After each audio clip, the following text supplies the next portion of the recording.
ਬਿਸਮਿਲ੍ਲਾਹਿਰਰਹਿਮਾनिर्रहीम जी अस्सलाम वालेकुम। मेरा नाम अब्दुल करीम गेल ਤੇ ਤੁਸੀਂ ਸਭ ਠੀਕ ਠਾਕ ਹੋਵੋਗੇ।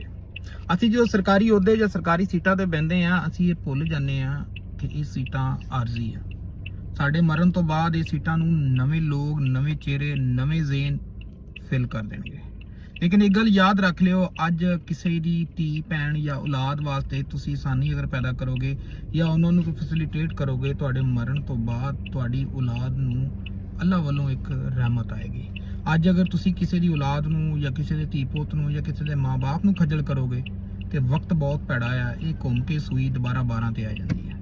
ਔਰ ਇਹ ਯਾਦ ਰੱਖ ਲਿਓ, ਜੇ ਤੁਸੀਂ ਕਿਸੇ ਲਈ ਮੁਸੀਬਤ ਖੜੀ ਕੀਤੀ ਆ ਤੇ ਕੱਲ ਨੂੰ ਤੁਹਾਡੀ ਔਲਾਦ ਲਈ ਜਾਂ ਤੁਹਾਡੀ ਫੈਮਿਲੀ ਲਈ, ਤੁਹਾਡੇ ਪਿਆਰਿਆਂ ਲਈ ਵੀ ਕੋਈ ਨਾ ਕੋਈ ਮੁਸੀਬਤ ਖੜੀ ਕਰਨ ਵਰਗਾ ਤੁਹਾਡੇ ਵਰਗੇ ਜ਼ੇਨ ਵਾਲਾ ਬੰਦਾ ਆ ਜਾਏਗਾ।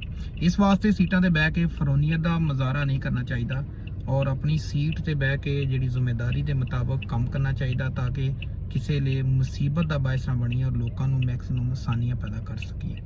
ਤੁਹਾਨੂੰ ਅਗਰ ਮੇਰੀ ਗੱਲ ਪਸੰਦ ਆਵੇ ਸ਼ੇਅਰ ਕਰਿਓ, ਲਾਈਕ ਕਰਿਓ। ਅਗਰ ਕੋਈ ਸਵਾਲ ਹੋਵੇ ਤਾਂ ਕਮੈਂਟਸ ਬਾਕਸ 'ਚ ਜ਼ਰੂਰ ਮੈਂਸ਼ਨ ਕਰੇ। ਤਬ ਤੱਕ ਦਿਓ ਇਜਾਜ਼ਤ। ਅੱਲਾਹ ਹਾਫਿਜ਼।